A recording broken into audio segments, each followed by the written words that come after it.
Okay. I think we are live now. Let's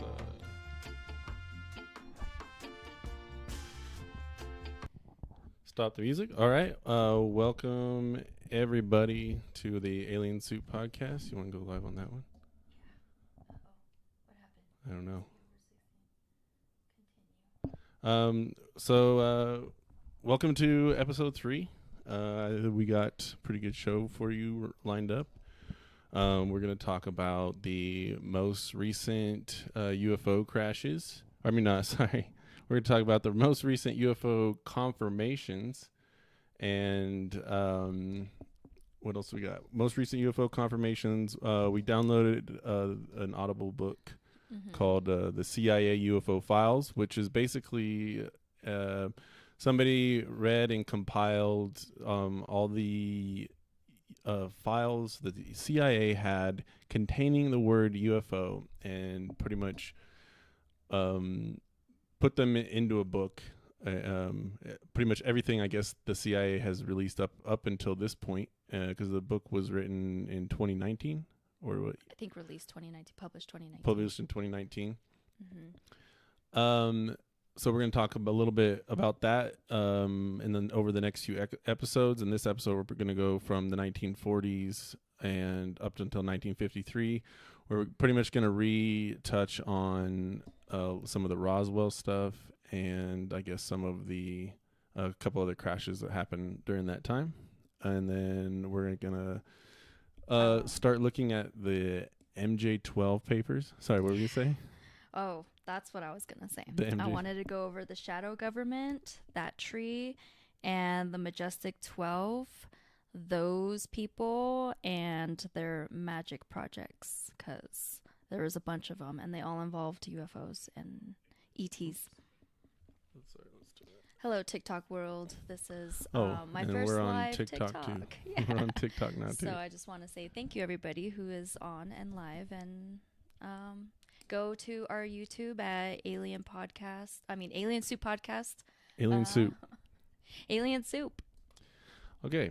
Okay. So I guess let's get into it.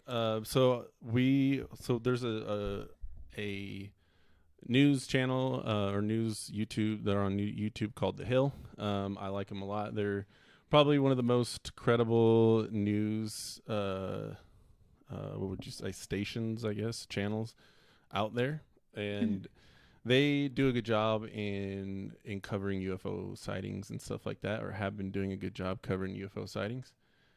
So we're gonna react. Oh, turn the sound down.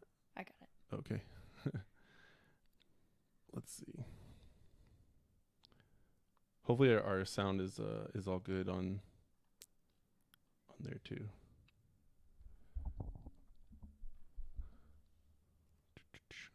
Okay. Footage is unclassified. Hold on. Slow down there.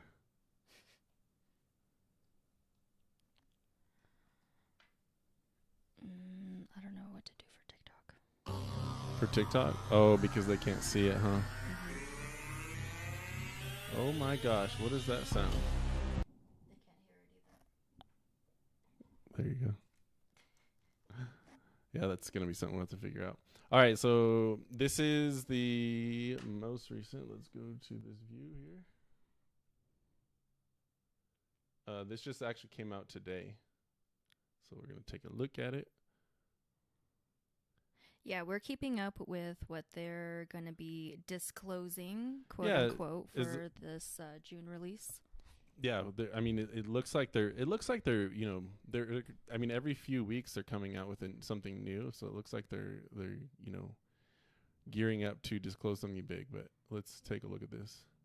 In July of 2019, the U.S. Navy filmed and photographed a spherical-shaped UFO and transmedium vehicle in the Combat Information Center of the USS Omaha The new footage is unclassified. Still images of that footage were included in May 1st, 2020, of an unidentified aerial phenomena task force intelligence briefing, as seen there on 60 Minutes and released by Jeremy Corbell. So no wreckage was found and no craft were recovered. Investigative filmmaker Jeremy Corbell himself, he joins us now to discuss that footage. Jeremy, let's lay out exactly what this footage entails and some of the questions that arise around the behavior of the vehicle that was seen there on that radar. Yeah, so what we're seeing is a true UFO. And in fact, what's so interesting about this footage is it has now been confirmed by the Pentagon that it is actual Navy filmed footage. So you're seeing a thermal imagery. The shot was taken at 11 p.m. at night. This object appears to be transmedium. It appears to be descending into the water from the air without destruction. And in fact, there were attempts to recover wreckage or to find this vehicle under the water by a submarine, and they were unsuccessful. So really what we're seeing is astounding footage of an unidentified, a UFO that is spherical in shape and large in mass, and it is going into the water. And that's why you hear splash, splash, as it's being recorded in the command center. And you included there, Jeremy, in your information the exact coordinates. As you said, a submarine was sent after this, no wreckage, and more. Now, we saw some immediate explanations around weather balloon and more. What do you make of some of that pushback? You know, actually, I haven't been reading social media. I think that when people look at something with very limited understanding, they can easily jump to these kind of ridiculous conclusions. And it's very myopic and it's incomplete. I think people will find very soon that there are multiple sensor systems picking up to 14 objects at one time, swarming this Navy ship. So if people are talking in that way, they're just talking out of school. Right. And so, Jeremy, let's explain for context there, and we can actually see the vehicle in terms of what you released. Why does the transmedium element matter here in terms of discussions around propulsion systems and more? Yeah, this is so important. If what we are witnessing is a true transmedium vehicle, a vehicle that can penetrate that barrier between air and sea or air and space without destruction, then we're looking at a propulsion system that is so far advanced, it's beyond next generation technology. So we're probably looking at, and what it is theorized is we're looking at, is a gravitational propulsion system, a non-reactionary propulsion system. Everything we know, you push something back, and that's how you go forward. These craft, particularly things like the Tic Tac craft, they seem to be operating on a different set of rules than what we have, an advanced technology. And if that's the case, we need to know. Yeah, and Jeremy, all of this is in the context of you and I are talking the night after 60 Minutes aired a special which has brought this topic in order to wide viewership, possibly in an audience which, you know, is hearing some of it for the first time. Do you think that this is going to spur some renewed calls in order to release some of the information, some of the unclassified information specifically that you've been referring to, you've been reporting on so much more over the last several months? And what else can we expect? Not necessarily from you, although I'd love to hear a hint of that as well, but what else can we expect of what we know that the Pentagon has but have been unable to see? Well, you can't put this back in the bottle now. And I think that's so important. You know, as I like to say, people's curiosities have been weaponized. They're asking for answers at this point. They're no longer going to be passive consumers and observers. They're demanding answers. And that's what we're seeing with the Senate Intelligence Committee, asking our intelligence agencies to provide the American public and global public the truth about UFOs. And if that truth is we don't know where they're from, we don't know who operate them, and we don't know their intent, then we have a duty to find that out. So what can we expect? Well, as you can see, there's been a sea change. From me, I'm going to help push that ball forward. Absolutely. There's more footage. What you can expect from the global public is people are now asking the right questions. And that's the first step that we have to getting towards the truth. That's exactly right. Thank you so much for all the work that you do on this, Jeremy. Okay. So what do you think? I like that. I think that's where we interject at this point in time, because people are starting to demand answers, and right, that's where our show comes in. I like their objective points of views. I like that they're taking the time to look at it objectively, and I like that it's in more of a mainstream point of view where they can look at it, kind of more interestingly. I like that they're having this guy Jeremy Corbell on there who it's like, deep down he believes in aliens.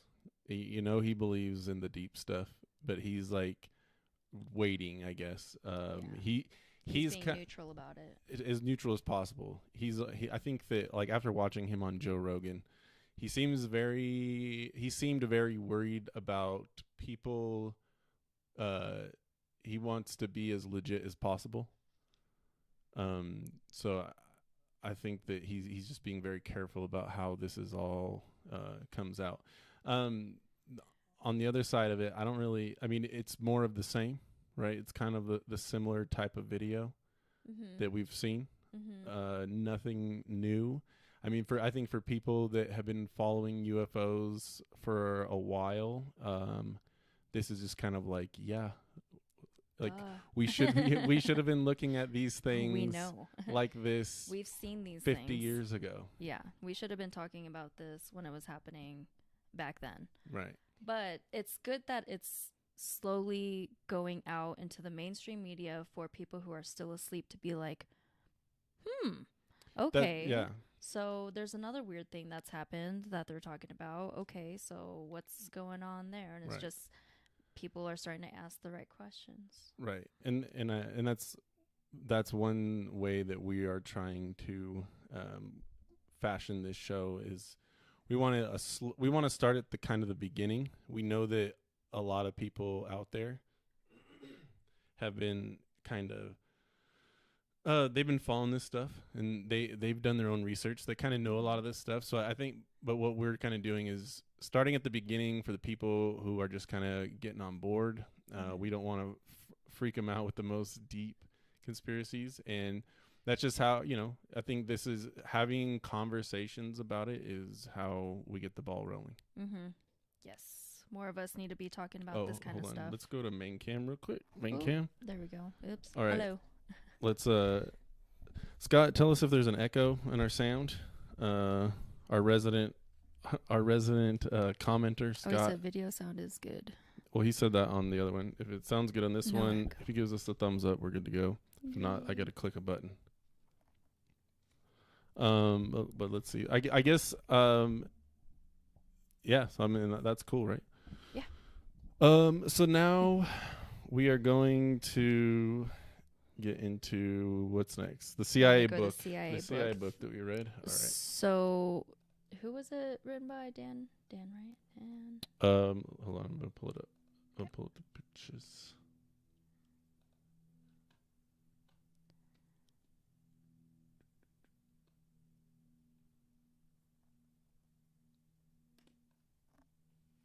Get rid of that. Okay. All right. Scott says no echo. All right, we're good to go. Okay, let's just go to. So we read this book. Yes. So it's called CIA UFO Papers by Dan Wright. Here's the. It's 50 years of government That's the audible button. secrets and cover-ups. Yeah. So basically, someone read the papers of what we had up until 2017. I think it took them a couple of years to read over everything and make it. We just got through the first part, so over the next few books, like some of the things we read, it was like literally just like a book report about this kind of stuff. And I guess what I gleaned from that was that they were just taking anything and everything they can find on the subject and compiling it because maybe it'll be relevant at some point. But it was through the CIA documents. Yeah, right? but it was on the CIA website. But it was like some of that stuff, it was just like they were just doing a book report. But they were doing a book report on CIA UFO. No, the CIA was doing a book report. Like, the CIA was doing. Yeah, there was like that. It was CIA on the CIA website, and it was their report of and then you go to the references of what they're talking about, and it was just like the book of some psychologist or of somebody who wrote a book, and it's like, well, how is this relevant? So what this book did is, I guess, they kind of went through and matched up the things that were relevant to actual events in the CIA documents. Okay, so this is like cross-referenced conspiracy theories with actual CIA documents that you can find on the CIA.gov website. So this is already leaked information from the CIA that had been released, I think, 2 separate years, 2003 and 2017, I believe. Was that what it said? I can't remember. Something like that. Yeah, it was something like that. So we'll get started in that. I guess I'll kind of just go first. I think you took more notes on the technical side, but basically it starts off talking about the CIA and the founding of the CIA, which we've talked about before. William Donovan, who was basically just an all-around badass.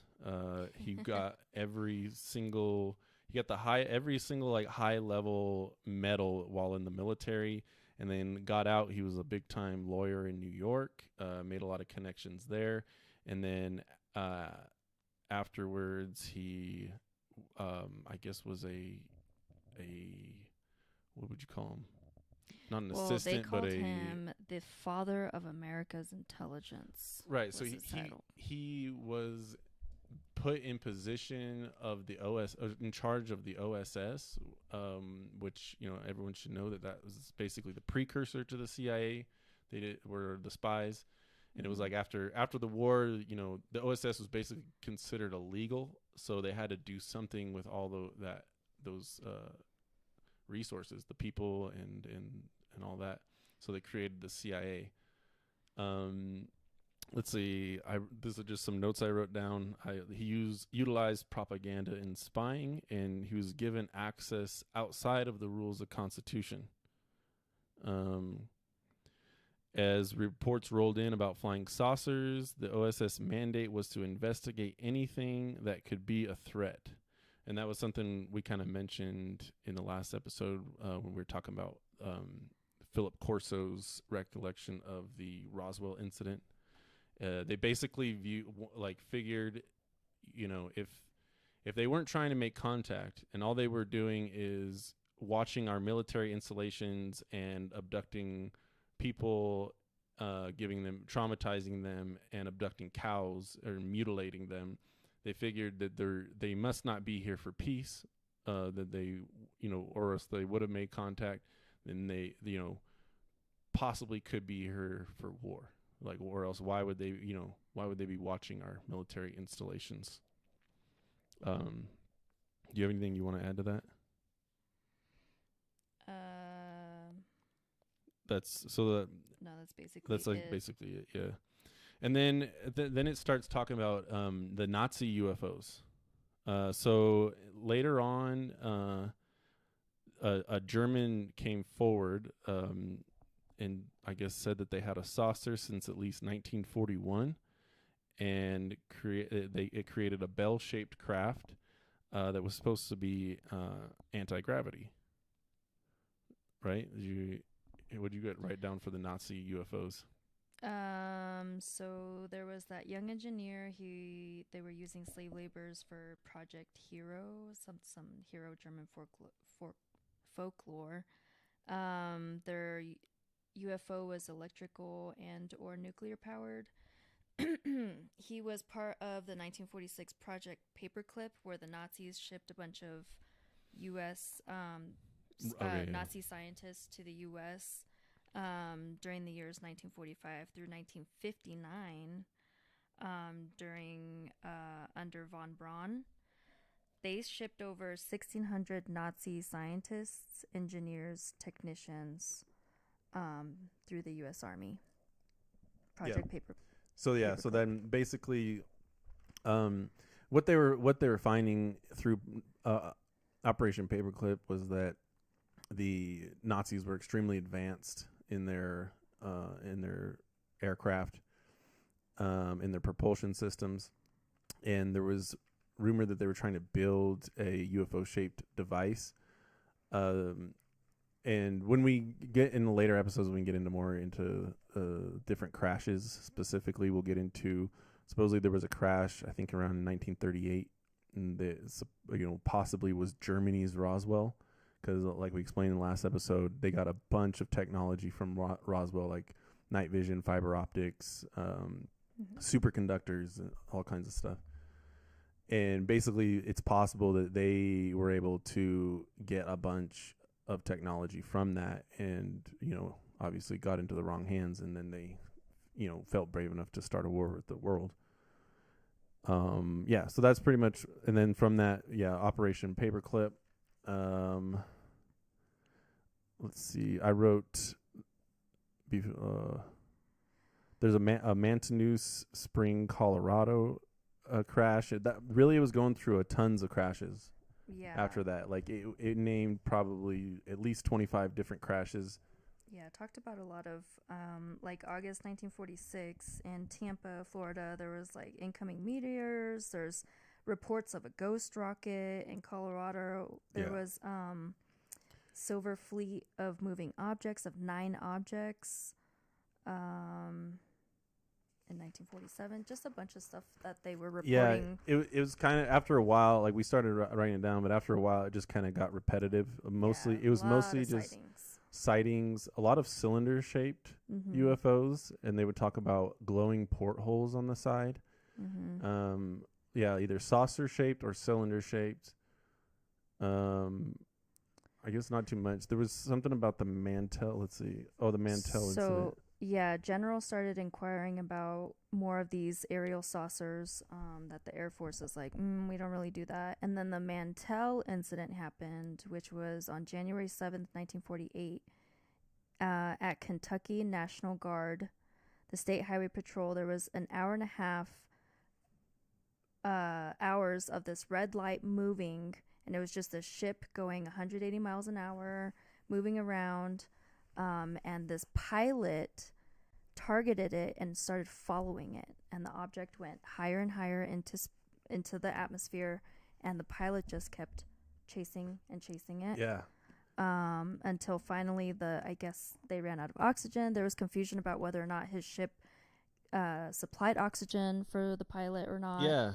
And then it just crashed down. He said he didn't have enough oxygen to go up there, and then said that he flew up too high. The other pilots knew they were going too high, so they split off to the side. Right. Oh, and he kept going up, and then next thing they know, they saw him basically doing nosedive. Nosediving, or spinning out of control on the way down, and he died. You know what that reminded me of when they're talking about was in that scene in Independence Day. Oh yeah. At the very end, when his missile won't work and they figure out what they need to do to destroy it, so he sacrifices himself. Oh yeah. To attack it. Except it didn't happen that way. Maybe that in that movie, that was a tribute to that guy. Oh, don't worry, we remember you. You're the real hero. I don't know. That's what made me think of when I was watching that.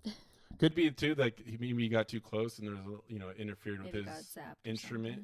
Or maybe they just get out of here. They're like, man, get out of here, bug. Yeah. Let's see. Then it talked about Holloman Air Force Base in New Mexico. Yeah, that's the one where they were seeing the green fireballs. Yeah, they had 3 round objects, white, gold, flew around them and off. So these objects are flying at these Air Force bases. Yeah. Then Project Grudge happened in 1952. Oh wait, no, in 1952, Project Grudge, which I wanted to get over. Oh, that's where you wanted to get the MJ-12. Yeah, which we'll talk about some of those. We're gonna get into MJ-12 after this. Let's finish what we got through 1953. This is pretty much it, right? Well, through all this is happening, MJ-12 is happening. Yes. So basically what it was, if we can conclude the first chapters. That was the first chapter. It was the first. It was first couple first 2 chapters, I think. Mm-hmm. Basically it was documentation that yes, there were UFOs. They didn't know enough about it. They were worried, one, not just that it could be Russians, but they were also knew that they were afraid of them getting their hands on it because it was the Soviet Union at the time, and they were the most advanced communist country at the time. So that's what we were scared of, is them getting. We knew that they had their spies intertwined into our government and military. So we were just very cautious about how this got around. And this is according to Philip Corso. And that's basically why we began to lie about it, is we were worried about the Russians getting the info. So we knew we had to keep it secret even from our people. Even from our own government. Yeah, we didn't want it to spread like wildfire that it was getting out. Right. Which, now they obviously aren't worried about it. They've obviously achieved some type of technological advancement where they're not worried about this information getting out anymore. Yeah. That's what makes sense to me. I think maybe this was just supposed to slowly leak out. But to be honest, that's what they said. Silenced a lot of people. They silenced That's a lot of true. people from this information That's trying to true. get out. This has been a long time coming. It was very I think it was very important, because it could, if someone were to able to get their hands on one of those crafts and figure out how to use it, even just one could have destroyed our entire country over time. I mean, because there'd be no way to really take it down. It's so far advanced to anything we have. But yeah, so I guess that was pretty much it. They had to come up with a way to keep it hidden, and we'll continue on the rest of that story, and I guess learn a little bit more about the timeline of the CIA as we move through the 50s. But yeah, that's pretty much it for the CIA. And then let's talk about. Oh, hold on. I think we got some. Do we have any? Let me just check my visual aids. Visual aids. Do I want to add any visual aids to that? Those are all yours. UFO casebook. Do you want to talk about? Is that your thing we're talking about right now? No. What was that? Okay, so we'll get into now the MJ-12, right? Yeah. So in this book, I'm going over this book called The Blue Planet Project Trilogy. I don't know. Can you see it over there? Yeah, they should be able to see it. So they can see it. Let me see. And yeah, they can see it. The Blue Planet Project Trilogy. By Gil Carlson. And Gil Carlson is a long time, over 35 years of UFO researching, and a lot of people have sent him important documents. A lot of personal researchers and ex-military people have contacted him. So I'm just basically going over into this book. We're doing a lot of cross-referencing information and making sure, just there's some discrepancies that we found ourselves. Right. There's a lot of mixed information, but we just want to go over basically everything and be like, okay, well, this can be pretty credible. We found it on like these other websites from these other sources. And then some of the things that we actually really couldn't find, and conflicting information on stories that we have been diving into. So up on the screen... You want to get ready now? Yeah, go ahead. Okay. So up on the screen, this is what has been long been investigated is the invisible government. So this is code NSC, or National Security Council. So this is basically our government. So this is the setup, and they can see it. Oh, you're showing TikTok. Sorry, I'm showing TikTok as well. So I mean, the U.S. Counterintelligence Organizational Chart. So it's the President of the United States at the very top. Then it's the National Security Council, the Director of the Central Intelligence, so the CIA. Then over you have that branch of government that's not very a branch of government, the FBI. But all these little branches that end up branching off into this gigantic branch, which you can go down. Yeah. So coordination only, coordination control. That's what it shows. So like only has coordination of the FBI, and then has coordination control of budgetary resources. So the Director of Central Intelligence has the budgetary resources for the DIA, the Bureau of Intelligence and Research, and The National NSA. Security, the NSA. Yeah. So I ended up finding what the Strategic Defense Initiative, also known as Spaceship Defense Initiative or Star Wars Project. Okay.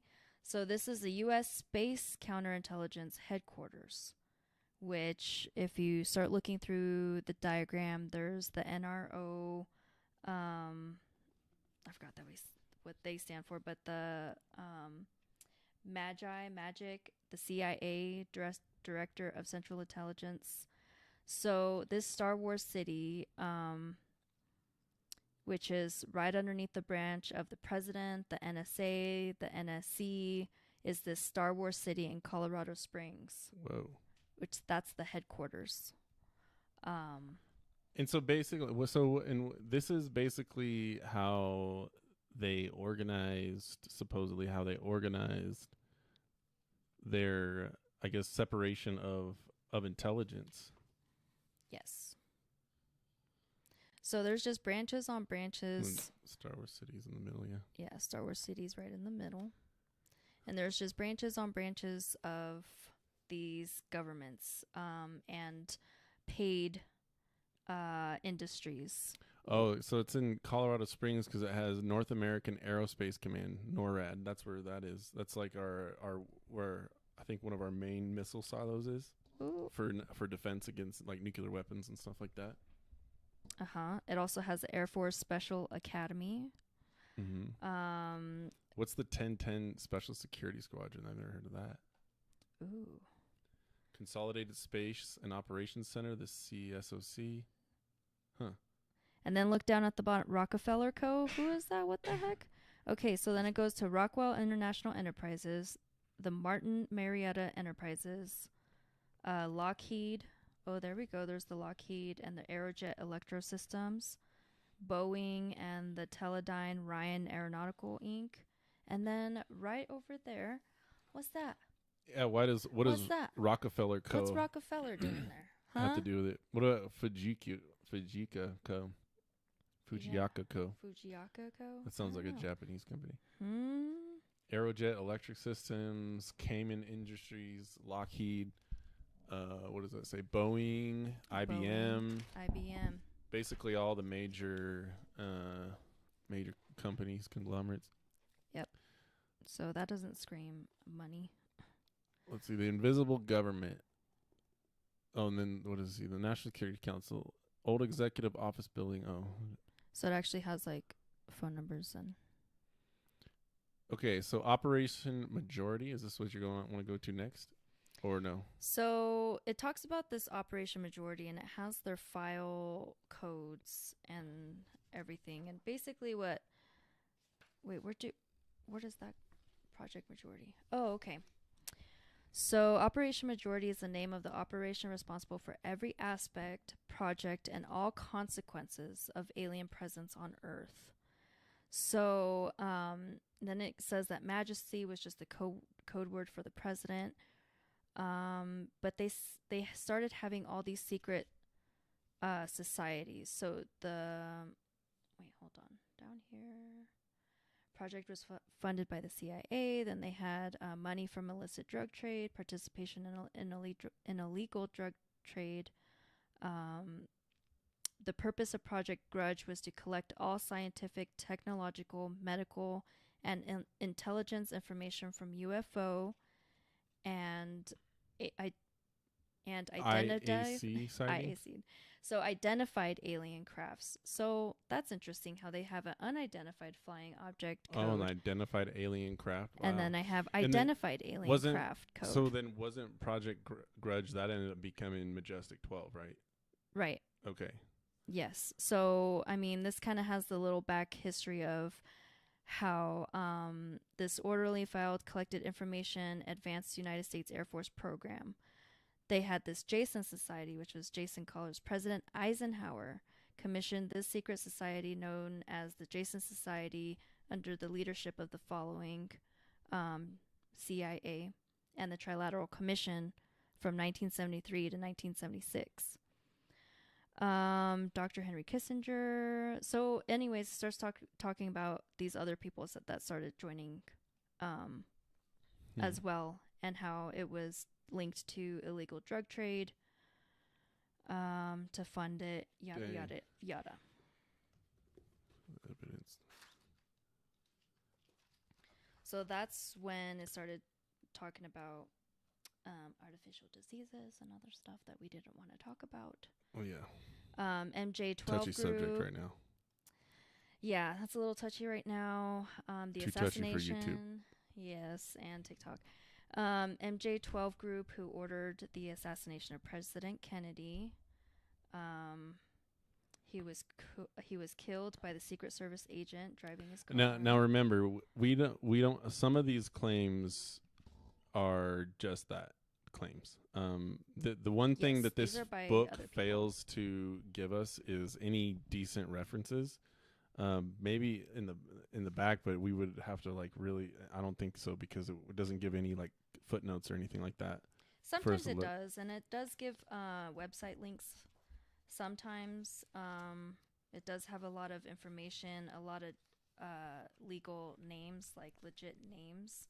It tells you right here, this is the original members, all 12 members of the MJ-12 group, right here. Can we bring it up? What page is that? Oh, right there. Go. So these were the original groups of the people that were involved. James Forrestal, who we're actually going to do some a segment on him eventually, because he was suicided in suspicious manners, and he was having a real hard time swallowing the fact that aliens were real, and they were afraid that he was going to crack, I think, so they suicided him. Yeah. And really, like, a lot of these, there's some like there's a lot of these guys. So it says, we good to get into. Yeah, it said the MJ-12 group has been an existing group since it was created, with new members replacing others that died. Secretary Forrestal, that's the one he was sold out in World War II. He was pretty much going crazy, and they suicided him. Then in 1947, Project Sign was created and acquired much information, basically just turning into a bunch of sub-projects that have all different kinds of names, which I ended up putting in a PDF on that as well. Let's see. Let me see if I can find it real quick. And we'll just shortly go into these. We might want to do a more in-depth into some of these projects later. Yeah, because there's a lot of different information as far as and different aspects of what part of alien communication or alien biological entity part that they were involved with. So this was. Let's see. You want to start that one? There we go. So with Project Snowbird, these, like I said, these are all just sub-projects of the MJ project. So Snowbird was established as a cover for Project Red Light. Several flying saucers. They were unveiled to the press and flown in front of the press. Yeah, I remember seeing video about this, and it was like they were having a hard time even getting it off the ground. They could only do like low level. They were trying to replicate UFOs. Yeah. And Yeah, I like some people say that it was just that they were trying to say that if you see any UFOs, this is what it is, but they were never really able to get very high off the ground. Well, that's lame. But let's it see. shows that one of their Luna. Okay, See, so this is interesting. So these are unconfirmed. He doesn't give us any way to like actually find these and look at the full description of them. So, you know, a lot of this book to me is kind of a collection of just many conspiracy theories out there rewritten in a way that sounds. But a lot of them have been but there's got, I mean, cross-referenced, and you know, this information's pretty much the same, right? or at least similar. What was the thing where we were going to talk about how it didn't really match up very much? Oh, the Ebens. Oh yeah, and what was that? The first Roswell crash. How the one Ebe didn't. Okay, yeah. I guess we'll get into that in a minute. Yeah. Yeah. There's just some conflicting information between people. So let's see. Project Luna is the alien base on the far side of the moon. It was seen and filmed by the Apollo astronauts. It is a base, a mining operation using very large machines and very large alien spacecraft described in sighting reports as motherships exist there. The National Recon Organization based at Fort Carson, Colorado. It is responsible for security for all alien or alien craft connected projects. Project Delta, the designation for a specific arm of the NRO, which is specifically trained and tasked with security of these projects. Project Joshua, which we were talking about, project to develop a low-frequency pulsed sound-generating weapon. It was said that this weapon would be effective against the alien craft and beam weapons. Which, by the way, pause real quick. Mm-hmm. I wanted to talk about that and DARPA. So I did find out some other information about Joshua and DARPA, because they're saying, so what DARPA is, gosh, what is DARPA? No, I had it right here. DARPA. It's the defense. Oh my gosh, I have way too many tabs open. That's why. So it's the Defense Advanced Research Project Agency. So in part of these CIA documents, they mention this Project DARPA back in the day, these 1940s and 1950s, in which I was thinking they were using these radio frequency signals to actually create disturbances, to actually create these alien cause them to crash. Okay. Yeah, and it had something to do with the I had a PDF radio, on it. Radio waves. Yes. Oh, you had PDF on it? I had a PDF on it. But you'd be able to see the sound frequency that they use from these cell towers. Oh, I don't think you sent me the PDF. Uh-oh.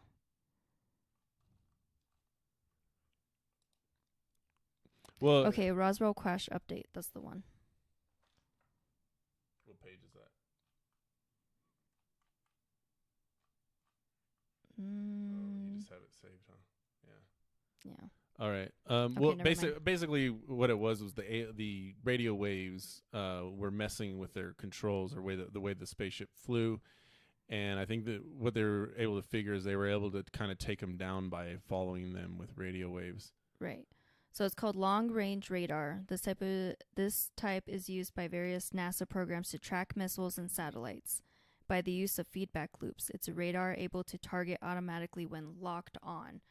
So, in New Mexico during 1947, especially June, July, September, and October of that year, they used a lot of this experimental radar, which is about the same time that all these crashes started happening around that area.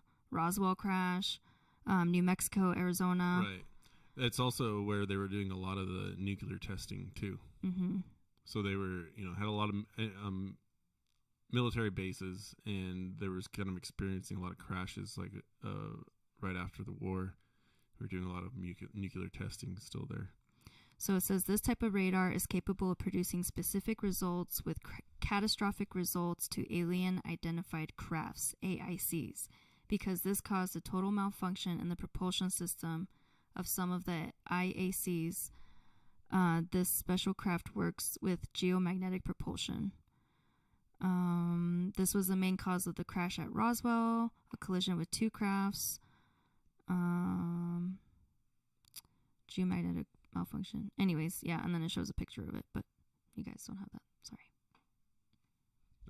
Yeah, it's just a drawing. It's just a picture of a radar waves going over a drawn picture of an alien, and then a picture of a UFO crashing into the ground. It's not very exciting. It's like a black and white sketch. I think it's exciting. I'm pretty jaded. I need something really good to excite me. He's so jaded. Although I agree, the problem with some of these books is that they don't have hardcore pictures. Like this book does have numbers and like CIA codes. Right. That they got the documents from? Yeah, the document numbers. But then it'll say like a viable source told us. Yeah, it's like, when it says that. How viable is he if he's not willing to give out his name? Like, yeah, well, maybe his life, back then, because they were murking people. How old's this book? This book's not that old. I think it's like 2003. Let me see. 2000. Yeah, I don't know. People put their lives on the line for this. You could too. I mean, come on. 2013. 2013? Yeah, by that time, yeah, come on. I don't know. I think that it's worth reading, but I think that I think you gotta take everything with a grain of salt, especially when it comes to this stuff. Especially this stuff's been around, since the 70s, like or longer. Like people have been writing books, and then they read books, or then the people after them come and read those books, and they get really inspired. So then they write a book, and the whole time is that like the people that read the first book, they're like, "This is the Bible. This is the gospel. This is the 100% true." So then when they go write their book, they're like, well, it's facts because I read it in this one book. And then they regurgitate it maybe with some other research that they've done along the way. And then they fill those blank, or, they add on to it. Mm-hmm. And then the next generation comes along and they read that like, well, that's gospel. Now here's my extension of it. And then like it keeps getting like changed.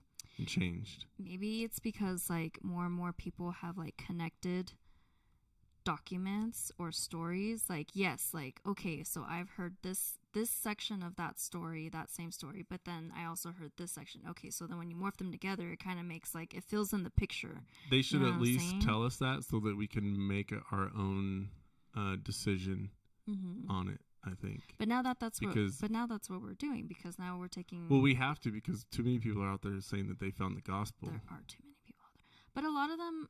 Well, okay, yeah. So we're taking a look at everything, because some stories and some of the reports coincide, and they seem more legit. Yeah. And they actually have like document numbers and everything. But then there's also other ones that are like, okay, that's really, really out there. Do you have any kind of any type of evidence that might help us verify your story? Yeah. And there's nothing.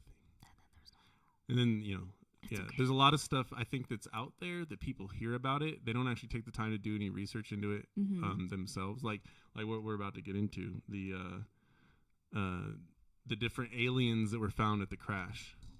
Hold on. Before we get into that, though, I know we've only just started. We've only been doing the podcast for 30 minutes. I need to take a bathroom break. Because this energy drink. Wait, what do I do with TikTok? I don't know. How is TikTok? Okay. What are you guys doing? We are doing a podcast. What you guys doing? I'm going to just put a... Okay.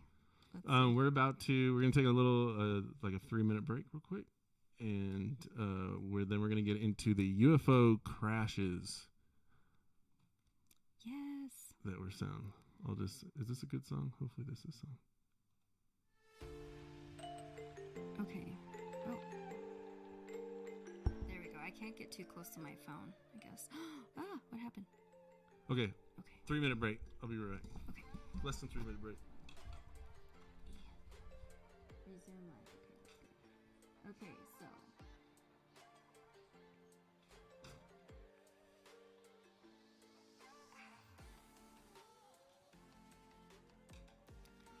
So, TikTok world, thanks for joining, anybody who's joining.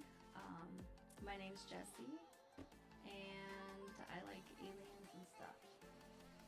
And this is my co-host John, who just went to the bathroom, and he likes aliens too. And so now we just decided to start talking about aliens together.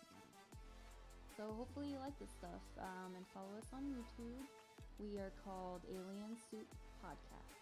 And thank you. Thank you. So yeah, stay tuned.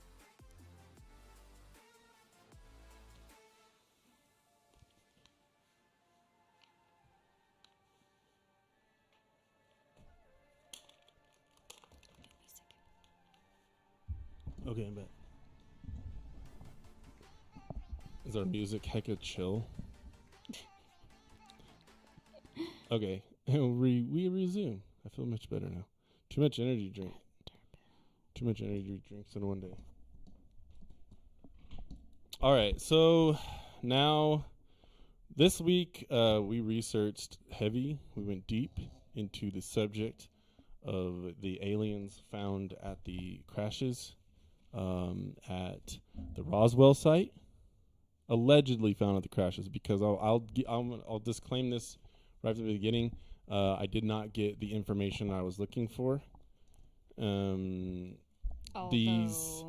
interesting stories, but again, there are some discrepancies, and there are some things that just don't really add up. Yes. Which one were we going to start with? Errol. So this was I listened in on the book that so what you got this from. It was a personal letter and documents from Matilda McElroy. Yes. I'm trying to find the visual aid.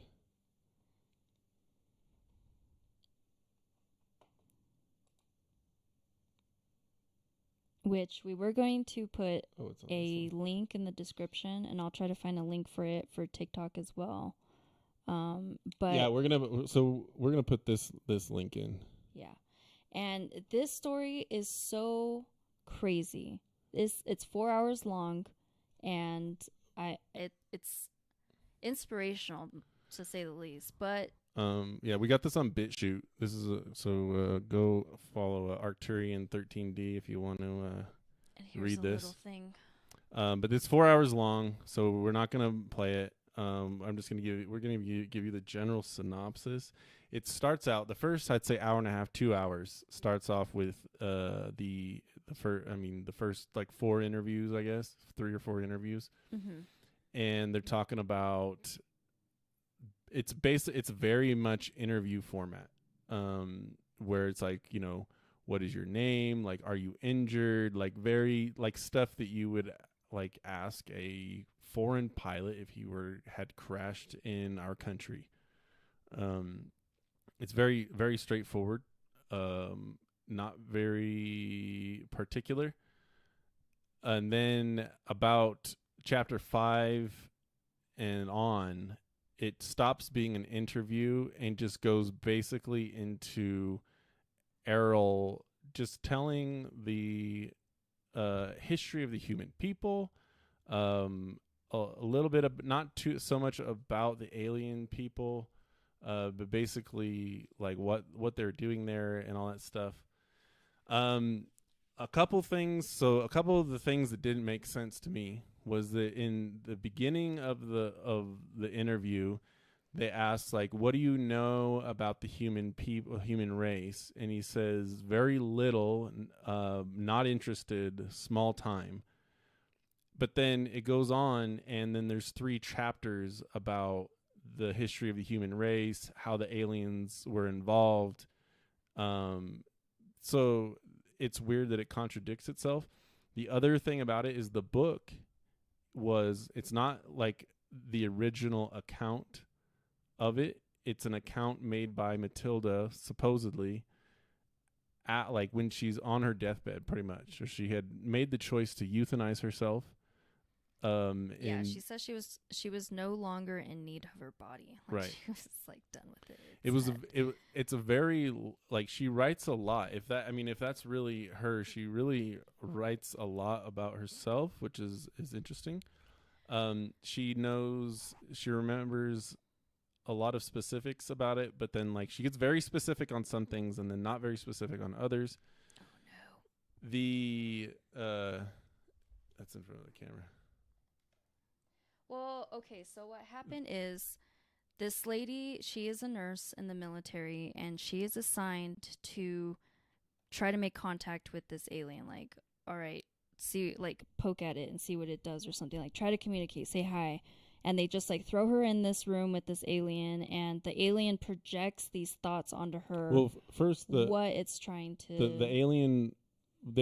she was there to see if the alien was injured or something, and she ended up being the only one that the alien would talk to. Yeah, and the way that the alien would talk to her would be through telepathic messages of not really words, but just like she would feelings like flash and thoughts, flash thoughts and feeling or images and feelings in her head, and then she would just kind of like vaguely explain what she thinks that she was trying to explain. So that was another weird thing. Well, so that's kind of hard because when you're if you're trying to recollect like all your memories, and then especially about this like incident of this alien, which she said that she got all of her information from the real documents, right? Which is kind of weird that I thought that they would let her keep those documents and let her live. And let's just say, so she said that they didn't care about the transcripts after the fact, and that she was able to leave base with them. However, we never actually see or can tell if they are true, actual official transcripts. Mm-hmm. All they say is it could easily have been typed on any typewriter. It just says top secret, and then it gives a picture, or it just gives the address of supposedly the army base that this took place at, and then it's a very question answer. Supposedly those are the official transcripts. Then that ends, and then it just turns into a story supposedly transcribed by Matilda from the alien. So like what bothered me was the questions stopped. We got no more specific. Hold on. Let's go back. Oh, it was pretty specific because starts. Hold on, because the alien didn't know the English language, right?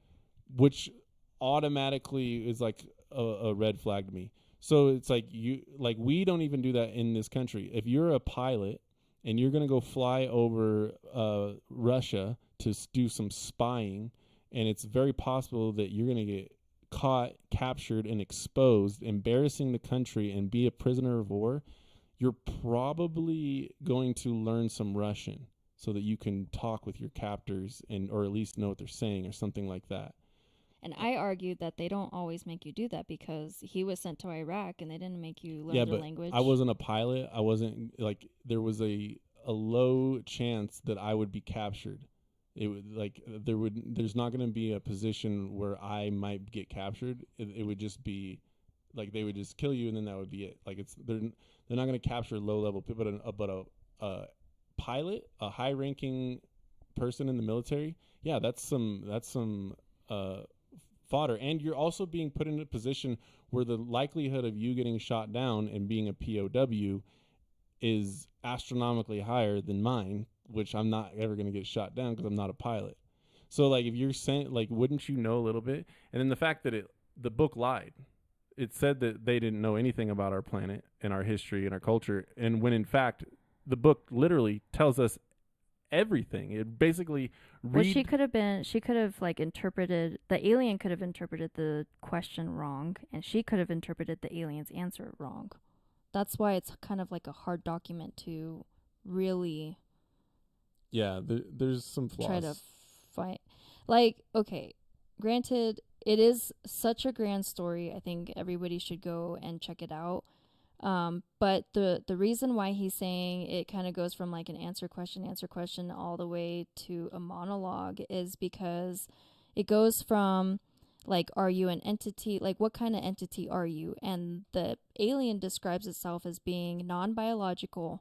It doesn't need to eat. It doesn't need to use the restroom. It doesn't need to sleep. It doesn't need to do anything that we would normally do. It's just kind of like an avatar that can exist anywhere in space and time. And in one of my books that I actually read here from Gil Carson, talks about some of these EBs or biological entity that they captured. And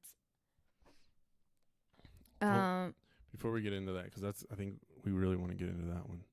What? The Ebes. All right, yeah. Let's just talk about. Tell us about Ebes. Well, this is her real quick. This is Matilda back in the army. Well, let's finish. Let's finish this real quick. Let's finish her. Or do the Ebes have to do with her? Oh, Ebes is just a biological entity. That's it. That's all I wanted to say about that. Okay, it stops going from a interview to a story that this Ariel is talking that is telling this woman here, and she's basically reverberating it. It gets a little strangely spiritual. It gets a little bit like religious in a way, which is kind of weird to me. But it doesn't, because then it's talking to the mic. Okay, so it gets spiritual, but then it also doesn't, because it's talking about how we are. What she says, don't take it from me, but she says that we are infinite spiritual beings, just stuck in this dimension and time, like this, stuck in this space and time in this dimension, because we chose to come here as playful, infinite beings that get bored and just want to have fun. So we just choose a planet and choose some bodies that we were like, sure, this seems fun for, a short while, and then we exist in life, but somehow we got trapped. Our consciousness got trapped and erased every time we die. So we can't remember our past lives, and we can't remember who we are or what we're doing here, is what they're saying. Which, in the spiritual community and alien community, I have kind of read on some things that kind of connect on that, but he hasn't. It's just, yeah, I don't know. It's like, to me, they're trying to. But they say that there is no God. They're trying to discredit religion, and then then replace it with something.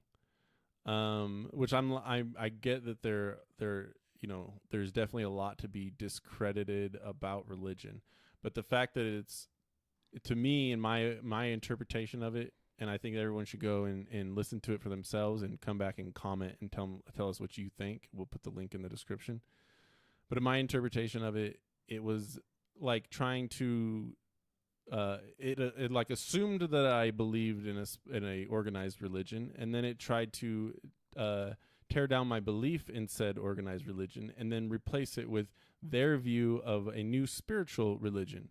But for me, who has already made their decisions on that, who's already realized some of the things that they were pointing out, that didn't really vibe with me very well. I think I just thought that it was a very strange way to give out that information, and then just everything else that was on top of it that didn't really match up about them, knowing our history and different things like that.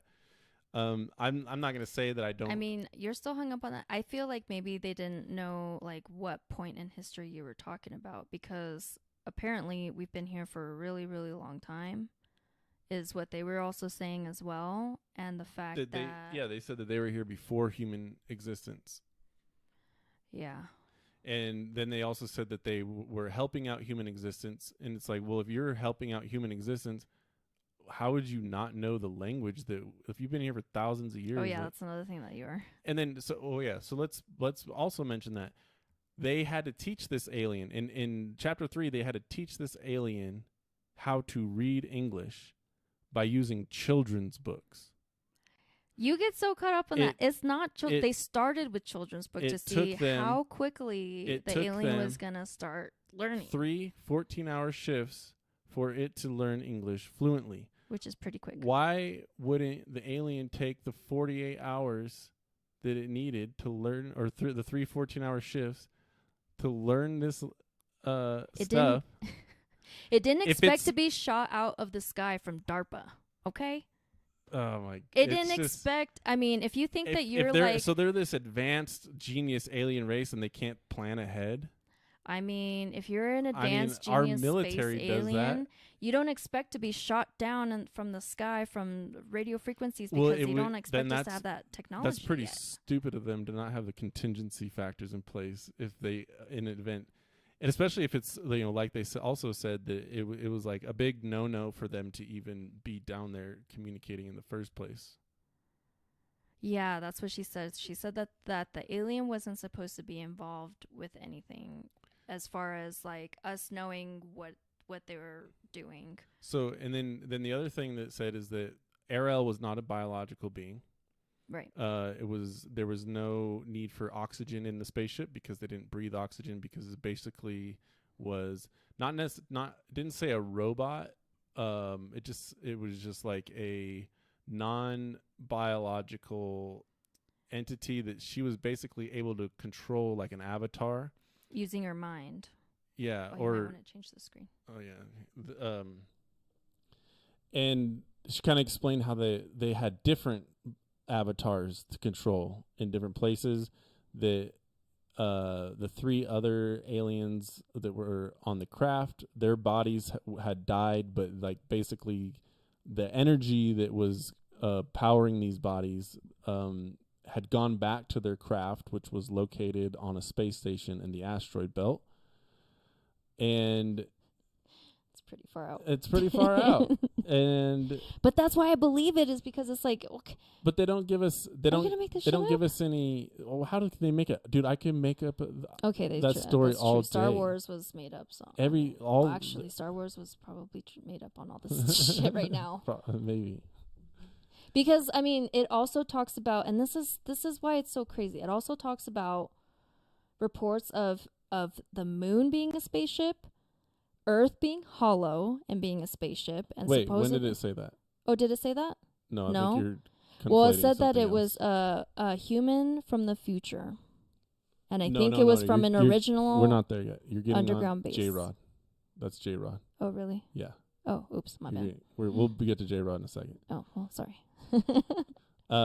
No, she was a robot. She wouldn't say where she was from exactly, because it was very just like military. It was very like a military style interrogation, as far as like the type of stuff they would give out, except for this one part. I'm like, wow, she really gave out a lot of information on the history of people, on the history of mankind. Didn't expect that. Didn't know we were going to get that, since that's was the opposite of what was said. Yeah, I don't know. It's a very fantastical story. I like it. It's worth reading. I think that they had a lot of interesting stuff. It seemed like a lot of conspiracies stemmed from this interview or something, or either that, or did a really good job of tying a lot of different conspiracies into it. I don't know, man. Like, there's like, she was euthanizing herself the year after, so it's like, you can't come ask her any questions. She's just gonna like dump all this stuff out and then. Well, that's why, because euthanize herself. So she even said that after this whole, she did her job. So they electroshocked Errol, And Errol ended up projecting out of her body before they shocked her, but she didn't need use for that body anymore. Right. So she ended up just leaving spiritually or whatever, energetically. So that's my other question. If she's not supposed to be interacting with us, why didn't she just leave her body to begin with and then not give us any information? Well, she wanted to help us. That's why. It was like she wanted to, and I think that's, I'm conflicting J-Rod as well, but she wanted to help us technologically, because she even said that she knew this information was going to get out some way, somehow, and good aliens were going to kind of help. And she was one of those good aliens, supposedly. All right. Well, we'll leave the link in the description. She probably let us capture her. I mean, she didn't have to just keep answering all those questions. If she could just leave her body at any moment. That's what I mean. She wasn't supposed to be. She was supposed to be. She wasn't supposed to be answering any questions. She wanted to help us. Yeah, like I say. Or she wanted Matilda. Be the judges for yourself. Maybe you'll catch something that we missed and prove one of us wrong. So then, okay. So now go. So that was supposedly the other conflicting story, which is in the Roswell, the Corso Roswell book, is that they said that they did find bodies, but the 3 of them died. The other one tried to escape and was shot dead. But that sounds like a very Army thing to say, just so there's no like follow up. Right. No questions afterwards. And then, if they weren't the ones conducting the interviews or the interrogation, then it's possible. But I mean, this is if it was the Air Force doing the interviews, then it's very possible, I guess. I mean, not very possible, but it's possible. I guess next we're going to go into J-Rod, which is a little bit more, you did more info into J-Rod. Yes. So J-Rod is, okay, so this there's conflicting information on this guy too. Actually, here, let's do a quick reaction to J-Rod. We're going to watch this little 3-minute video on the ancient aliens story of J-Rod.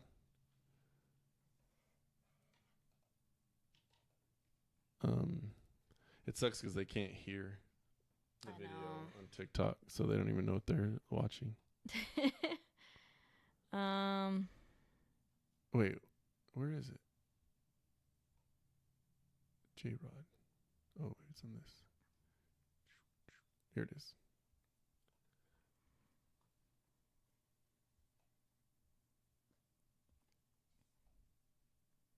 Kingman, Arizona, May 1953. Oops. Oh, sorry. Let's go there. At the height of the Cold War, an Kingman, Arizona, unidentified 1953. object reportedly crashed in the desert sands.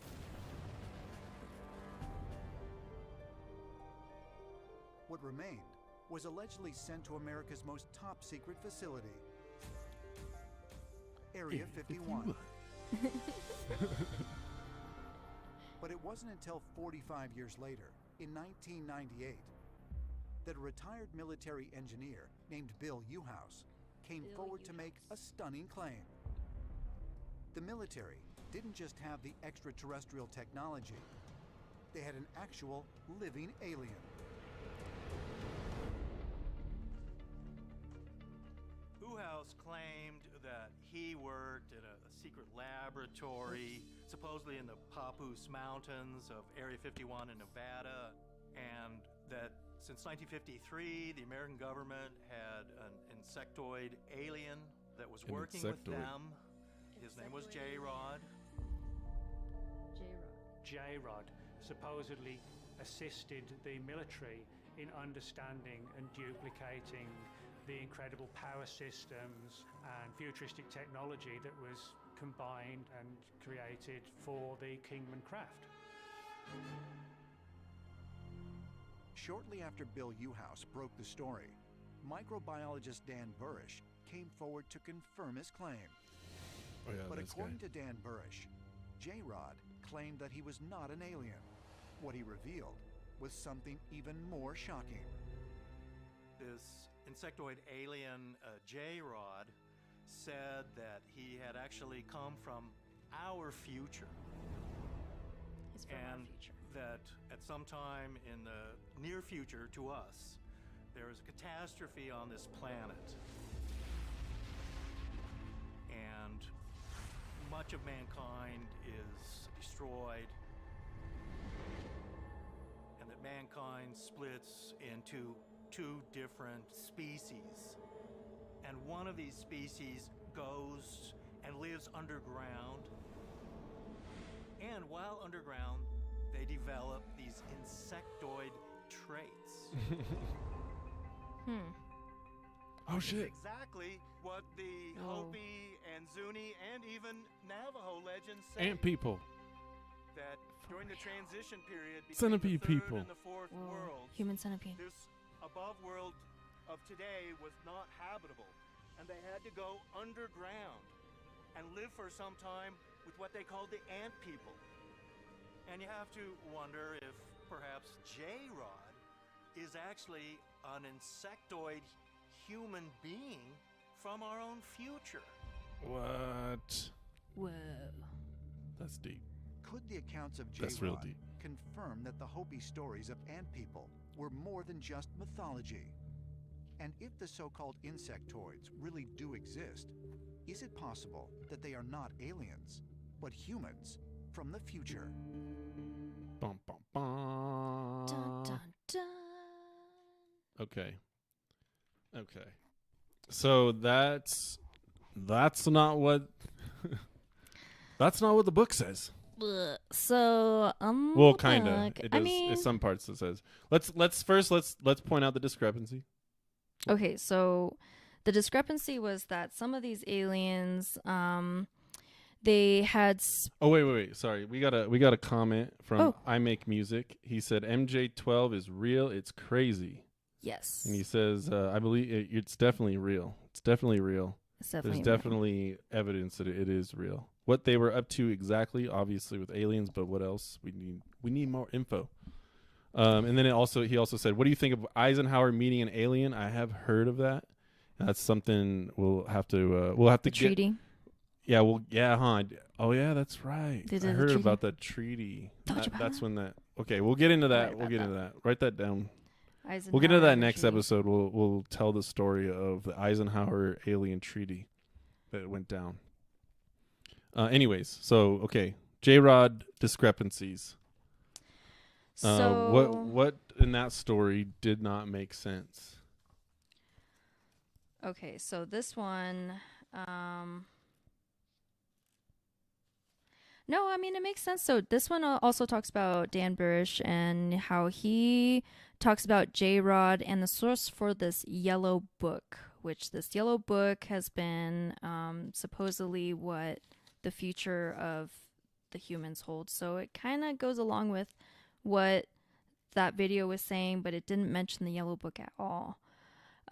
So it's saying there's Dan Burish's version where he claims to have been one of the scientists that interacted with J-Rod, that J-Rod is actually a visitor from the future.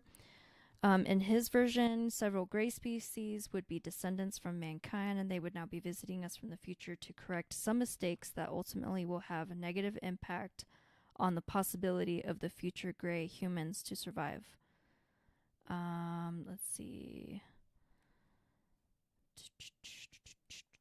Oh, this mentions 1954. President Oh, yeah. Eisenhower met with representatives of the There you go. P-52 I Make Music. Orions at Edwards Air Force Base for the purpose of signing a treaty, and was given something named the Orion Cube, aka the Yellow Book. The Orion Cube was an 8 by 8 inch square cube that was a quantum viewing device that was activated, allows access to holographically recorded history and future probabilities. Whoa. Dude, that's Doesn't so cool. wasn't there some kind of cube in the movie Thor? Tesseract? Is that what they're after? Oh yeah, the Tesseract.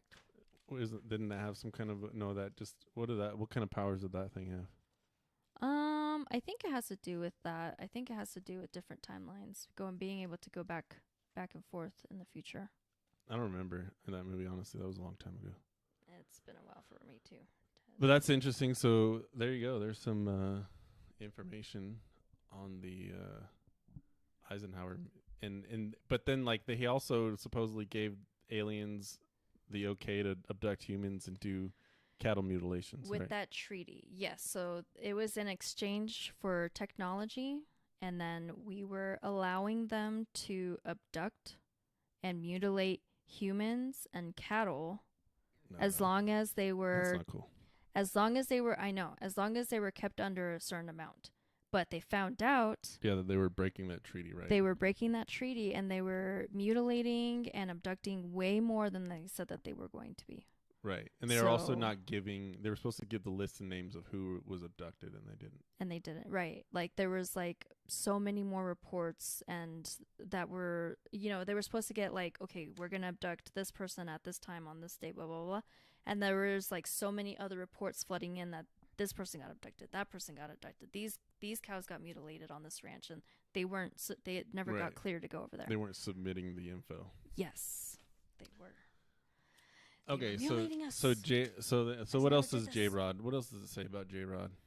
So there was a discrepancy that J-Rod claims to have been in captivity for 50 years, that he was Right. being treated poorly for 50 And- years at Area 51. We heard other accounts that he died after only 5 Yeah, or that something he like that. something like that. Like That was the original story I ever heard about J-Rod years ago, was that he died after like just 5 years, that he wasn't basically able to survive in our atmosphere for that long.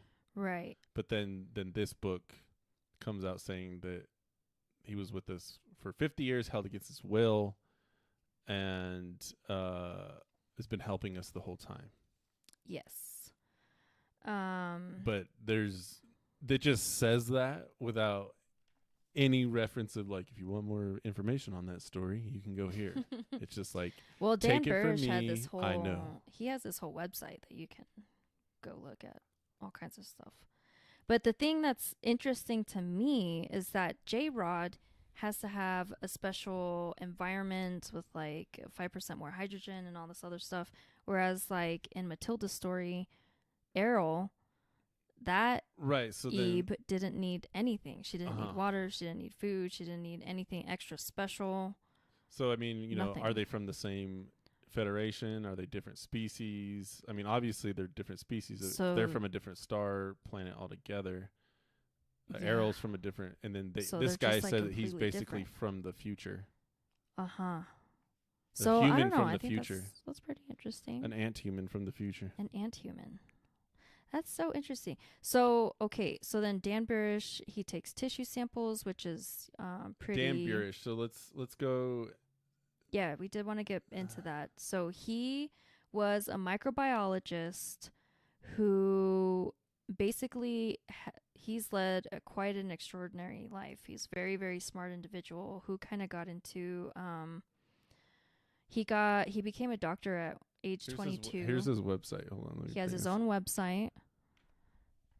Oh, did I do it? Oops. There you go. Okay, there. Yeah, that's his website.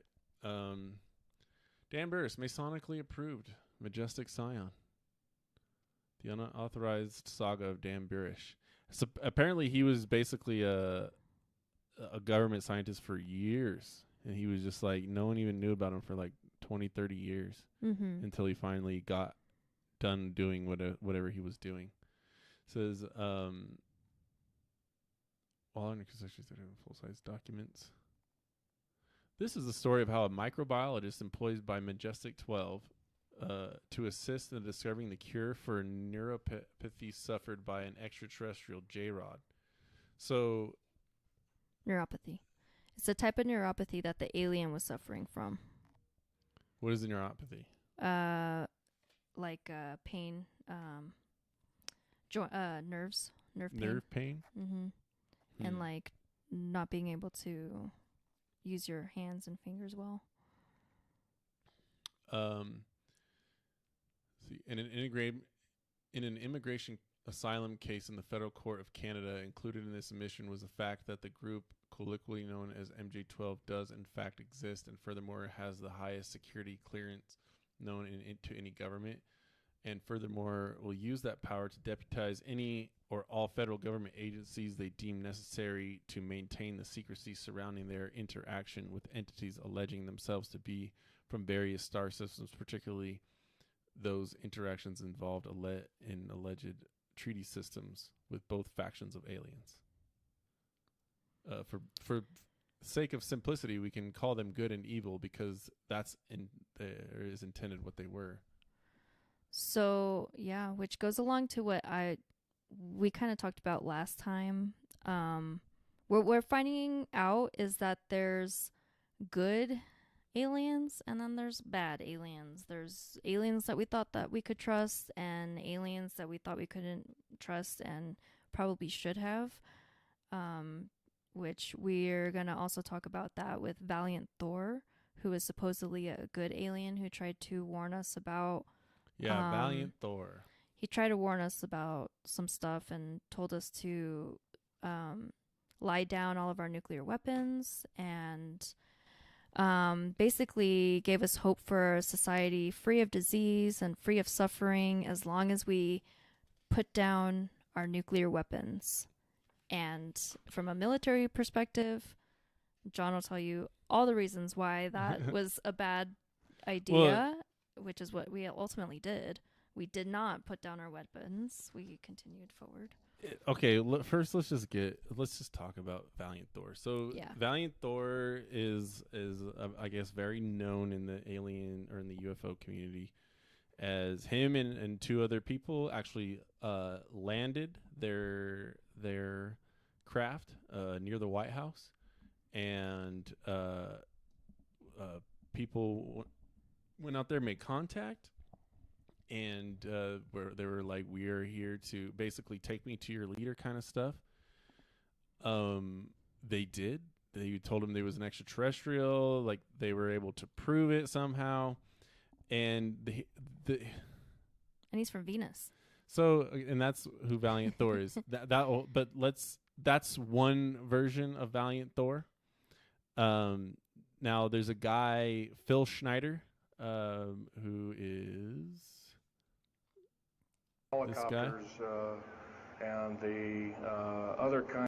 So Phil Schneider, we're gonna go into him maybe next episode, but he's got an interesting story.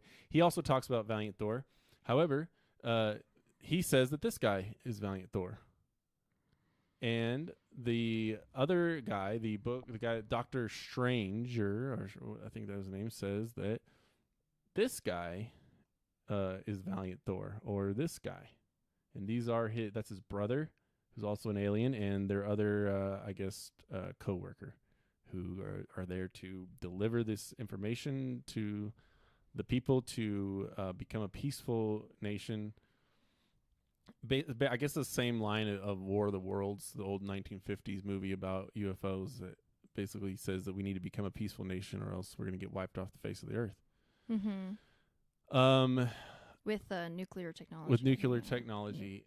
Yeah. And so I'm going to put the link to this other site. This guy, his name is Lorden Arts. He did a really good video on this. He actually read Dr. Stranger's books. He is not a supporter of Phil Schneider's story. He says that because that Dr. Stranger has more information on Valiant Thor, that he might be the more reliable source. However, in this situation, I'm going to disagree with him because if you have more information on something like this, doesn't mean that it's true. It just means that you're making up more information. And what's definitely true is that their stories of Valiant Thor, their descriptions of Valiant Thor, are not the same. Okay. So someone's lying. It's 50% chance. I mean, it's 100% chance that one of them is lying. A 50% chance on which one you want to guess. The guy, the Dr. Stranger, what makes him less believable than Phil to me is the fact that he writes many books, and this guy in the thing will tell you, Lorden Arts will tell you that he writes a lot of books, and he also does a lot of I guess he watched some of his like live interviews about it, and he, whenever asked specific questions, he gives like silly answers and then changes the subject. It's like people. That's this guy? No, the Dr. Stranger, the guy that wrote this book. Oh, okay. So he doesn't like take it seriously. It's like people want to know the specifics of the real stuff. And like how this Lord and Arcs guy explains that he would kind of like joke around and never really got to be specific in the answers. And then I read the first book. I read the Stranger. The Stranger at the Pentagon. Yeah, Stranger at the Pentagon. And here's the part where it gets unbelievable, and this Lord and Arts guy will tell you, is that he talks about how he was given access to the Pentagon, but never actually had a Pentagon pass. And like he said that, and then he says in one of his interviews that he did that he would just basically open his jacket, there would be no pass there, and they would wave him through. What? Yeah. Yeah. And I'm like, that would never happen. That would never happen. That would never happen. So that's a lie. And so it's like the guy definitely wrote more content, but he also wrote more verifiable lies. So I think, and then the other thing that really bothered me about the book, again, is it had to do with religion, except that he says that Valiant Thor came down and was happy that we were still following the Christian religion, that the Christian religion was planted by them, and they're the ones that brought it down here, and they're glad to see that Jesus's teachings were still being taught. It got super religious. What the heck? Yeah. And like, I'm like, what am I reading here? This is all about Jesus and about how like aliens also believe in Jesus. So that's another thing which I wasn't gonna really talk about, but that also is one part of this story as well. Right. From Gil Carlson. And sure, well, I think that when we talk about the ancient aliens Bible stories, I think that there is some stuff to be talked about in that. But the fact that he gives no specifics to like the science side of things to back up his amazing claims, he gives no evidence on that, but he's trying to push a religion idea. Like the thing, when people start trying to make this into an ideology thing to me, an ideological warfare, that's when it starts bothering me. Like, let's just look at the facts. Like, let's just look at what really happened and the story behind the thing, and then make our decisions on it. Why does it have to be about God? Why does it have to be about Jesus or any of this? Well, okay, so, and then what I tried arguing was that, okay, so according to this book, so Jesus lived. Jesus was a guy. There's plenty of it, of facts. There was this guy named Jesus. Well, he was here. That's also debatable. I mean, that's been debated that if he did exist, we actually don't know that for a fact. What? We don't. The only evidence that Jesus existed was in the Bible. No, and all of history, and all of history that the Bible talks about too, doesn't it? No. Yes, that's all verifiable history. That's where atheists get their arguing ground from. Well, okay, I did hear that the Bible kind of shrinks up time periods, and the Bible time periods aren't completely correct. The only thing that's true about the Bible is the Dead Sea Scrolls. I mean, but there was a dude named Jesus, and according to this book as well, I believe which is according in to that guy saying, Jesus, but let's at least set the facts straight. Is that it's debatable that he existed at all. Okay, but it's a very controversial theory, but it's true.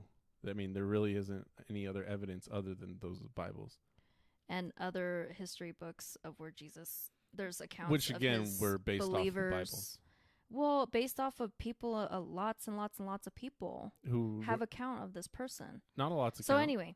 Not a lot of accounts. The Dead Sea Scrolls is the only accounts. So according to this book, saying that these people, so the people from planet, so the people of Valiant Thor, supposedly from Venus. So from Venus, made this entity called Jesus to teach us to stop killing each other, to be more spiritual, to be more loving based and not based off of fear and suffering and death. Mm-hmm. That's why they gave us the 10 Commandments, so we can start to be nice to each other. I mean, at those times, we were freaking stoning people still, like throwing rocks until somebody dies. What the hell? Yeah, it's very barbaric. To say the least. Yeah. Like, come on. I mean, if I saw us back then, I'd be like, dude, we need to write maybe a code Yeah, for that these makes sense. freaking Are we still on this? people. Oh, no. Scratch. I don't know. It kind of makes sense to me, but at the same time, very controversial. Two different sources are saying about this Jesus guy, of course, with the Bible. I think people have manipulated the code, turned it into a storybook that is like, you need to follow this way because of this. Right. I don't know. Yes. And so the Phil Schneider story of Valiant Thor is that basically Phil Schneider was allegedly a government contractor. His father was I believe, an army officer, who was also involved in all of that stuff in the 50s and 60s, with as far as extraterrestrials and supposedly dealing with this alien. And he told him certain information about him, that like things like he had 6 fingers, he had he had a larger than normal size heart, he had an IQ of over 1,000, and it was like all these, like, it was just a very general thing. But I mean, that wasn't the main point of Phil Schneider's story. It was just like, this is a by the way kind of thing. So what was the main point of Phil Schneider's story? Phil Schneider shot 2 aliens. The underground alien. That's Yeah. the guy. We'll go into that next time when we can get into Dulcie. That's also a really good story, too. Yeah, it's probably one of my favorite stories. It's really good. But he barely. Then he has a picture of Valiant Thor, which, like I showed you, is this guy right there, and you can't really see his hands. It looks like a normal hand, pretty much. You can't tell if he has 6 fingers or not. These hands right here, that's actually Phil Schneider's dad, sitting there. Here's a zoomed out version. Little grainy. Here's even more zoomed out version, less grainy. I don't really know what they're doing or where they're at. So here's the they're trying to that's not the same. That's not the same person. Yeah, one of them's blonde. So it's another strange thing with a lot of contradicting stories and not a lot of official information on. And I don't know if we're ever going to know the true story on that. To be continued. Yeah, to be continued. Which, we'll get. What's all that? I don't know what any of that is. Someone's writing an emoji that you don't have. Oh, that's not what that is. Okay. Anyways. So what else are we going to talk about? I don't know. That's pretty much everything on our main list. These books, by the way, they start going into like legit, really detailed stuff as well. And so, there's so much to talk about. And I feel the best way to do this is to tackle piece by piece, which I would love to do that. And Scott just said Alina Denon channels Valiant Thor. She said it's not objective. However, she has her own book with multiple alien races. So, yeah.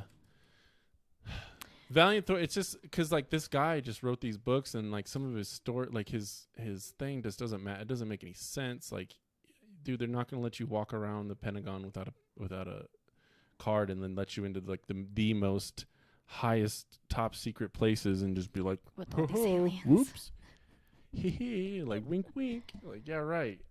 They're going to freaking shoot you. But yeah. No, all this stuff. So after this episode, so we actually talked about 3 different types of aliens. So this Right, Valiant yeah. Thor looks like a normal human. Normal human, but Who- from our solar system. And yeah, from Venus. So which Venus is its own planetary outpost. Yeah, apparently they're living underground on Venus. Uh-huh. And then we have J-Rod, who is a human from the future, Human from who's the future. evolved into an alien-looking thing. Which I could have sworn I heard from somewhere. He is from under Earth. He's from an underground Earth. Well, base. that's what we just heard on the Ancient Aliens, that he was an ant. He was Oh, an yeah. ant person.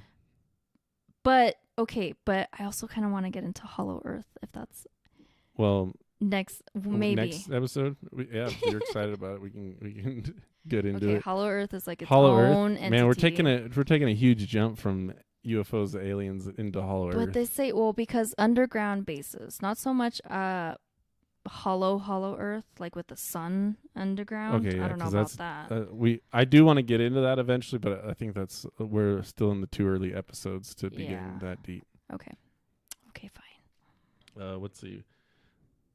Scott says her story was that she was abducted by Greys and was saved by Thor as a young girl. So abduction stories. I heard about stories. her. We can get into a lot of those too. Yeah, I heard about her. I actually think I downloaded one of her books. See, what makes me questionable is that this guy was writing these books back in the 50s and 60s. So a lot of people had exposure to these books and can kind of make up stories based off of them now that they have like a sense of character. Not saying that her story's not real. I just have to be skeptical of He's everything always and got to everyone. be skeptical about it. Everything and everyone when it has It's to do with this, because He's the like, truth is interesting enough. We don't need to lie. Yeah, that's true. Unless I mean, there's enough lies out there. We need to start digging through all this stuff and start making sense out of it. We're definitely going to look into her story, Elena Denay. And all of these things, like we said, might be credible now, especially with all like the UFO things that have been coming out, because the mainstream media and the CIA are coming out and saying that these things are actually like credible. So Lame SA said, have you all seen the videos of the Pentagon? Yeah, we just, at the very beginning of this podcast episode, we went over the newest ones they just released today. Or I guess, was it, I don't know if it was today or 2 days ago, but the most recent ones let out. Actually, each episode, it's like we get to have a new UFO thing so far. Every week they've been having like a new episode on the mainstream news about a UFO or something about this or a military person. So like I said, it's slowly coming out. I think it's like programming people to be like, oh, another UFO story, and slowly just like, what is that called? Predictive programming, where they're allowing skepticism to be the releaser of information. They're allowing people's skepticism to take. But they're coming lead. about it really skeptical, not very skeptical in the mainstream. But the people's skepticism of the official story is they're letting that be the leader of the curiosity. It's like they said in the news article. It's like people's curiosity has been weaponized, and it's like now they want to know more. They've already started to tug at the thread. It's all coming undone now. Ooh. Yeah. Good one. Dude. It's about to get crazy. Yeah. Big time. Yeah. So stay tuned, because we're going to be at the top of all that. Any other Antarctica is an entrance? Yep. We need to get into that. That's a deep one. We could talk about the expeditions they took to go down there. Mm-hmm. Anything else that you guys want us to cover? Yeah, leave us in the comments like things you want us to go over, and we'll do the research on it. And when the time comes, I mean, there's only so much we can do in a week to put these shows together, especially with everything else we got going on. But we do our best. Yeah, there's so much information. I mean, we try to keep it all together as best as we can, but I mean, we're still pretty new at this. We're still figuring out our way of doing things, but we are, like I said, we're very passionate about this stuff. Anything that you guys want us to go very deep in and do this whole production on, we'll gladly do it. because like I said, there's so many bits and pieces of information, and we're all just trying to tie it together and get the actual facts on things and get like. Yeah, there's a lot of people, especially like I think in the QAnon realm that. Oh yeah, we're gonna talk about QAnon. I don't know if we're ready to get into that. Should we get into that next time? No. Not yet. So Scott gave us a book. I'll at least show the book.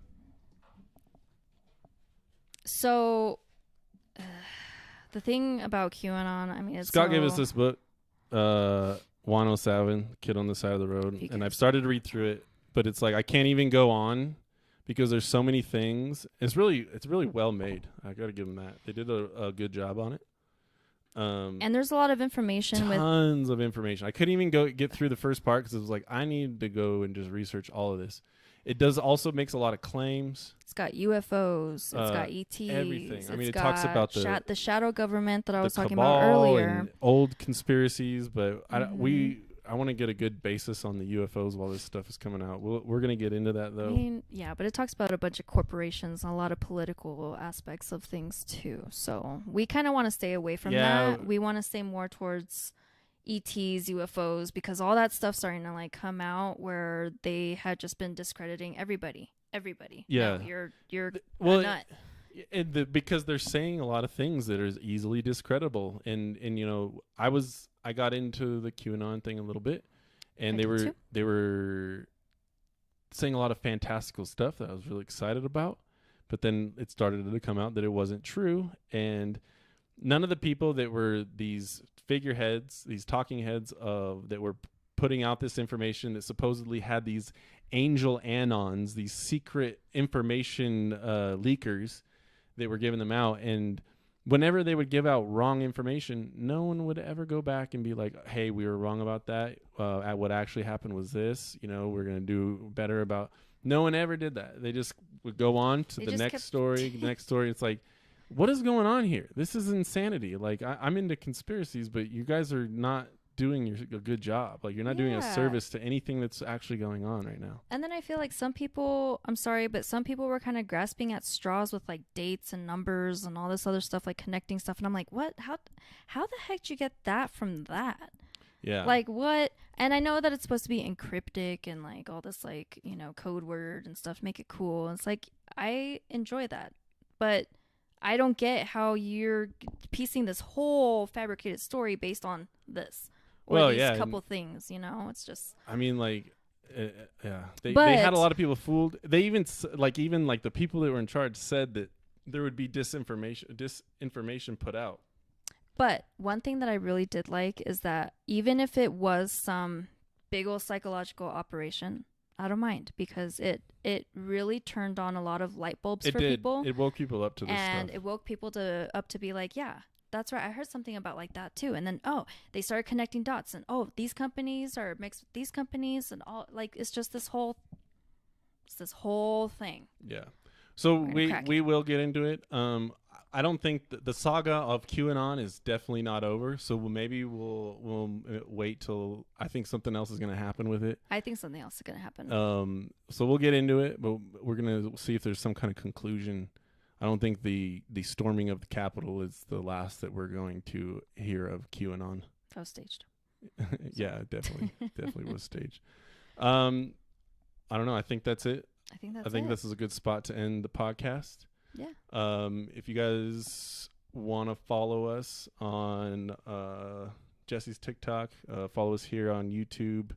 We're gonna put up all of our things onto podcasts wherever you listen to podcasts. If you listen to a podcast and you can't find us, tell us where you listen to podcasts, and we'll make sure to get it on there. Yes. But Bye, everybody. Have